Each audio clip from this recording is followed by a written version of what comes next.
minutos se inicia el programa exclusivo de Aire Público, el espacio de la agremiación de funcionarios activos y jubilados de la función pública. Separados, nada. Muy buenos días, Julio, ¿qué tal? ¿Cómo te va? ¿Cómo estás? Hola, Johnny, ¿cómo te va? ¿Cómo estás? Saludo a todos los que nos están escuchando y a ese equipo guerrero, digamos, que está luchando hace mucho tiempo por sus derechos conculcados. Así que, ¿qué tal? ¿Cómo fue la semana? ¿Qué tenemos de novedad? Yo creo que tenemos una novedad para esta semana, Julio. Bueno, la verdad que uno de los puntos que fue viralizado en las redes, sobre todo en los grupos de jubilados, ha sido ese mensaje, bueno, más bien una entrevista que le hicieron los periodistas al señor presidente de la República, en las cuales dura aproximadamente 20 segundos y sería bueno recordarlo.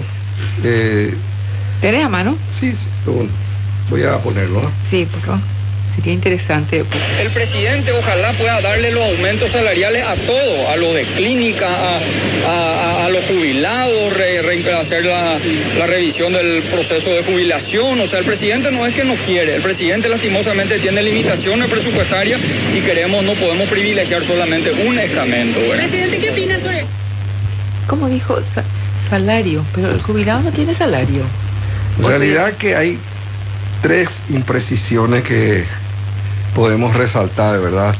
Pero también hay que resaltar, valga la redundancia de palabras, la verdad que está bien presionado el presidente de la República, pero hay un dejo de sinceridad en su forma de...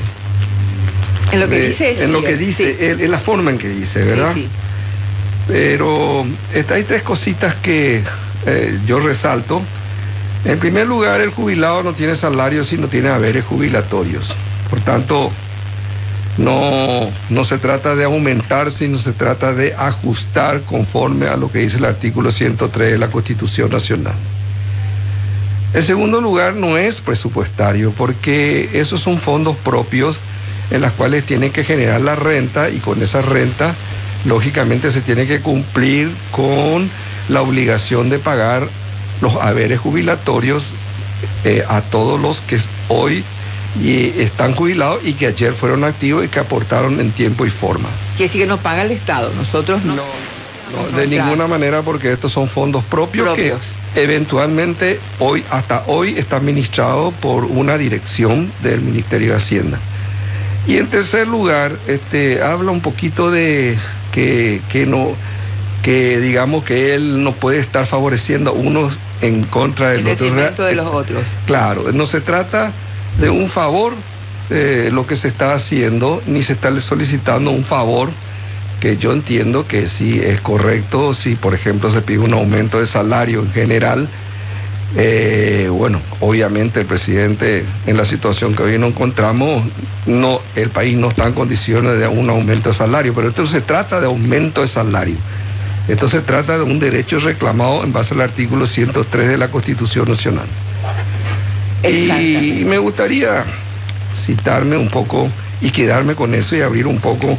Sí, y le vamos a preguntar justamente al doctor Blas Chamorro, que ya está en línea. Perfecto, su opinión, su aporte. Muy buenos días, doctor, ¿cómo le va? Muy buen día, Johnny, un abrazo para ti respetuosamente, para Julio, un abrazo también, y el deseo de que el día de hoy, una vez más, estemos aportando algunas informaciones, creo que muy válidas para nuestros compañeros jubilados, y ampliando un poco ya lo que está expresando Julio, que lo hace con una precisión absoluta. Quiero decirle a aquella gente que se va incorporando a nuestra audiencia, que nosotros no reclamamos nada del presupuesto general de la nación. No somos una carga para la sociedad actual. Somos los propietarios de lo que alguna vez renunciamos para tratar de lograr que nuestra vejez sea más o menos llevadera por nuestro propio peculio, porque nuestro sueldo de aquel tiempo fue fraccionado en algunas de sus partes para hacer un depósito en las arcas oficiales por la administración pública, y aquella aquel aporte, aquella contribución, aquella renuncia, es lo que viene a constituir en su sumatoria el recurso que el jubilado reclama hoy con justicia y basado exclusivamente en lo estatuido por la propia Constitución Nacional. Bien lo están señalando ustedes, que este no es un reclamo por decir vamos a pedir algo más al presidente y a su gobierno, no. Estamos simple y llanamente recordándoles que tenemos un derecho adquirido que se llama la renta y que se llama el fondo jubilatorio, del cual una parte estamos solicitando que se ponga al día tal como corresponde a toda aportación financiera. Y bueno, nosotros no podemos decirle al señor presidente que no se equivoque, pero se ha equivocado ya demasiadas veces, inclusive hasta poniendo la firma en un compromiso. Les recordamos simplemente que somos colaboradores de su gobierno, que aún a la altura de los años que llevamos en nuestra vivencia, seguimos aportando nuestra experiencia, nuestra labor, porque en el ámbito privado seguimos aportando muchas cosas. Realmente es digno de señalar que este esfuerzo que hacen los jubilados de manifestarse públicamente constituye una especie de reacción natural frente a las necesidades que soporta la vejez, fundamentalmente con sus achaques propios.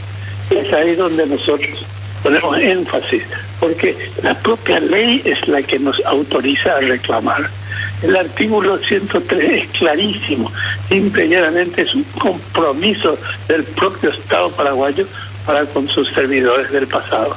Así lo mismo se encuentra respaldada nuestra petición en el artículo 95, cuando dice que los aportes realizados para la parte social no pueden ser destinados a ninguna otra cosa, y también el propio artículo 137, que al poner a la Constitución por encima de cualquier otra disposición, nos está dando la razón para participar en esto. Y nuestra audiencia se va renovando, por eso es conveniente que ellos sepan que nosotros durante más de 30 años, en el marco de la ley de la Constitución, estuvimos aportando ¿qué? Aportando efectivo a una caja que no tiene por qué ni siquiera denominarse así, sino simple y llanamente una cuenta en la que hay lo que se llamaría aportes y retiros.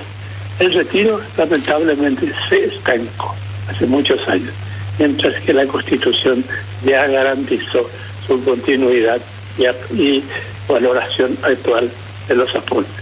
Nosotros, señores, y especialmente a los que se incorporan desde poco tiempo a nuestra audición, estamos reclamando algo que es legítimamente nuestro. No vayan a pensar que queremos que se vayan a crear impuestos, contribuciones, aportes y hasta a veces empréstitos para cubrir esto, porque en las publicaciones, por ejemplo, dice utilización del empréstito tal, tantos millones de dólares para jubilaciones y pensiones. Nosotros no participamos en ninguna parte de esto.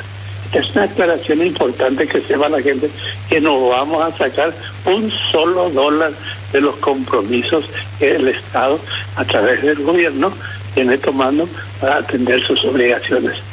Por otro lado, quiero destacar también que nos sentimos halagados porque mucha gente importante, y mucha gente que ha servido con fe, con honestidad al servicio público, son los muchos nuestros.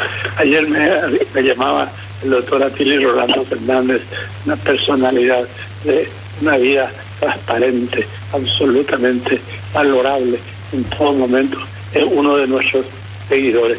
Y así como él, tenemos a muchas otras personas que nos están acompañando y que bajo la conducción en esta audición de Johnny Calderón y con la colaboración de Julio González Ugarte y otros compañeros, creo que vamos a ir pesando poco a poco en el pensamiento y en la decisión de nuestras autoridades. Estamos firmes, estamos deseosos de que el gobierno tenga sucesivos y renovados éxitos, en toda su gestión, y entre otras una gestión particular que nos interesa es la actualización de los recursos correspondientes a los jubilados. Por otra parte, y como economista, quiero hacer una mención especial que constituye toda una preocupación. Se están formulando propuestas para el refortalecimiento de la economía nacional. Y a nadie le deja de, creo que, constar que últimamente la población necesitada ha entrado a reclamar algo fundamental en la existencia humana: la formación de las ollas populares. Estas ollas populares son no ya un aviso, no ya una advertencia, sino es ya un reclamo silencioso pero firme y real. Por tanto, tenemos que reconocer que la alimentación constituye, como siempre, un capítulo fundamental en la vida de la sociedad. Y si se están surgiendo ollas populares, es porque hay inquietudes que lo reconocen. Sin embargo, en los programas que se anuncian, son muy interesantes, aquello de la construcción de obras públicas en todo el país, etcétera, no ayuda en alguna medida al desarrollo fundamental que es el sector agrícola. Ese sector, siempre postergado, siempre sacrificado, debe ser priorizado en este momento, porque las ollas populares denuncian que existe necesidad de alimentación del pueblo, de manera que tendría que ocuparse el Ministerio de Agricultura y Ganadería, hoy demasiado silencioso, de mejorar las condiciones del productor paraguayo. Y por otra parte, naturalmente, tratar de que se aproveche bien el empréstito o uno de los tantos empréstitos que el gobierno está tomando para la vivienda. No sé si a mí nomás o a mucha gente se le debe recordar que uno de los grandes problemas, especialmente de la capital paraguaya, Asunción, es la situación de los llamados barrios populares, en donde la creciente del río, cualquiera de estas manifestaciones, periódicamente, para no decir todos los años, causa estragos. Estragos es lo que hay que solucionar con nuevas aportaciones extraordinarias: colchones, chapas, tostes, clavos, etcétera, etcétera, que se necesitan para improvisar viviendas. Y mientras se están por construir y mejorar viviendas, el Mariano Roque Alonso, sin que yo vaya a descalificar la importancia, se olvidan y postergan esta necesidad inmediata y real de tener habitaciones para toda esa población ribereña que todos los años viene una creciente sacrificada y debe ser mantenida por la sociedad. Yo creo que estas llamadas de atención que hago sobre los programas agrícolas y la habitación en su lugar y en su momento deben constituir necesariamente gestiones de política económica que este gobierno o no se percata, o no reconoce, o simple y llanamente lo descarta. Yo quiero dar un saludo grande a todos, particularmente a ti, Johnny, conductora valiosísima de esta programación, a Julio, un colaborador excepcional, y a todos los que nos escuchan a través de Aire Público. Un buen día y en cualquier momento estamos a la orden. Gracias, doctor Blas Chamorro, muchísimas gracias por su aporte. También queremos señalar que Patria Guaraní, zpguaraní.com.py, se ha comunicado con nosotros, se encuentran retransmitiendo nuestro programa. Así que muchísimas gracias, Guillermo. Y también agradecer por todas las conexiones que realiza nuestro operador Andrés Aguilera, porque estamos esperando una llamada del embajador justamente de Casal desde Miami, que tiene que comunicarse con nosotros, y después vamos a hablar, por supuesto, con el embajador Zulín. Así que tenemos hoy cartón lleno. Sí, la verdad que sí, y gracias a Dios de que hay una respuesta, digamos, consciente y pensada, en las cuales tenemos que abordar esta problemática que parece que no se quiere entender o simplemente se está ignorando. Pero de las palabras del profesor me parecen muy acertadas, muy oportunas, porque de él aprendimos muchas cosas. Y siempre él nos decía de que hay una diferencia entre economía política y política económica. Sí. La economía política, voy a recordar es una ciencia que trata el desarrollo de las relaciones sociales de producción. La economía es gente, Sí. es humana, no es un ente así, una entelequia, una cosa que no tiene ninguna relación con el ser humano. No es algo subjetivo, sino que es No, algo bien nosotros objetivo. somos economía, Sí. por eso economía social. Y la política económica comprende las decisiones que las autoridades de cada país toman dentro del ámbito de la economía. Se controla la economía de una manera científica de un lado y práctica del otro lado, que obviamente la práctica implica recurrir a la gente de mucha experiencia que sabe lo que fue la historia y lo que es la realidad del momento. ¿Para qué? Para lograr estabilidad y crecimiento económico. Y parecería de que se están tomando determinaciones puntuales sin tener el contexto. Y eso es muy peligroso, digamos, a la hora de definir políticas, porque sesgas el objetivo. Y en la economía, todo lo que se hace en economía no es para pasado mañana o mañana. Un acto de que hoy vos decidís en materia de política económica impacta en el futuro de 20 generaciones años, sí. inclusive, de Sí. generaciones inclusive, y que lógicamente, por ejemplo, en un momento se bajó del 30% de impuesto a la renta a la empresa a 10%, y eso tuvo un impacto positivo en inmediato, pero no tuvo el retorno esperado, y hoy tenemos un déficit fiscal. Entonces, se bajó 20 puntos de 30 a 10 y no tuvo un ritmo de crecimiento importante en ese momento, pero que se no esperaba que capitalizó. vengan inversionistas de afuera, que crezcan las empresas que nacionales. que la reinversión de ese excedente que se le ponía a Sí. disposición a las empresas Iban a reinvertir. vaya al campo Ah. del desarrollo económico, invirtiendo, digamos, en fuentes de trabajo o en sistemas de producción diferentes. Y probablemente se fue en especulativo o se fue en otros sectores en los cuales hoy no tenemos el retorno que deberíamos haber tenido. ¿En cuánto tiempo se ve así el resultado de una medida tomada que no dio las expectativas que se Y esperaban? bueno, 2 años, justamente nuestro sistema político es que al no haber reelecciones, lógicamente, ¿qué pasa? Que cada uno piensa solamente en 5 años. Y hay ciertas políticas que no tienen nada que ver con el periodo presidencial o el mandato de algún partido en particular. Va más allá de la trascendencia. Por ejemplo, el déficit fiscal. La tendencia siempre fue un déficit fiscal. Digamos, la tendencia fue hacia el déficit, hasta el punto que se sacó una ley para limitarlo. Y ahora esa ley también está queriendo ampliarse. Entonces, ¿cuándo vamos a parar en ese campo? Sí, de lo inmediato, la inmediatez. La inmediatez, o sea, parecería como que nos queremos... voy a llevar al campo a una analogía de la enfermedad, ¿verdad? Si yo voy a estudiar el impacto negativo que tiene esta pandemia, yo tengo que estudiar, en primer lugar, tengo que observar el peligro, en este caso el corona, COVID, que se llama. Y los científicos que están en el área, los médicos tendrían que, los biólogos, tendrían que investigar, digamos, de quién estamos hablando y de qué se trata. Y después actuar sacando algún producto que pueda contrarrestar eso, porque tiene un impacto no solamente en la persona, sino en la sociedad, en el conjunto y en la economía. Hasta en la educación tiene. En todo sentido tiene, en todo sentido, porque hay un parate en las cuales lógicamente eso trae un impacto que es mucho más peligroso después, y más todavía un país con un déficit. Es como el tren cuando para, ¿verdad? Sí. Paró.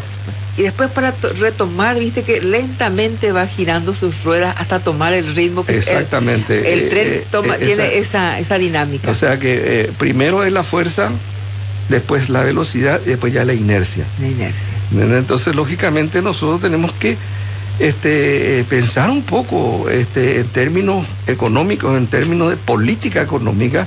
Hay que ser bien sesudo, y yo creo que Acá es importante recurrir a la experiencia, a la gente que ya ha vivido momentos. Y que aquí tenemos en nuestra agremiación gente con no, tanta brillante, que puede decirnos. El doctor Blas Chamorro, el doctor Guzmán Acosta. Sí, tenemos realmente claro. El embajador Zulín, gente en el ámbito de lo que sea jurídico, el doctor Ramírez. Además, no hay Jorge fórmulas Ramírez. mágicas, no hay fórmulas mágicas que vos podés traer y aplicar. Eso no es cierto. Sí. Porque si existiera las fórmulas mágicas, entonces ningún país súper desarrollado no tendría problemas. Y tiene problemas Estados Unidos, tiene problemas Alemania, tiene problemas Rusia, tiene problemas China, que es la segunda potencia del mundo. ¿Problemas de qué carácter? Sociales. Le falta alimentación, le falta educación, le falta, digamos, el ejercicio de la democracia, para un caso, para el otro caso falta esto, falta aquello. Prevención en salud. O sea que no hay un país idílico. No hay un país perfecto, hay países menos imperfectos. Entonces vos no podés aplicar una política, porque la política económica se aplica a las personas, a la sociedad, y cada sociedad es lo suyo. Bueno, yo después después de la pausa te voy a preguntar entonces qué queda de este discurso, y le vamos a ir preguntando a cada participante. Okay. Aire Público, su primera pausa.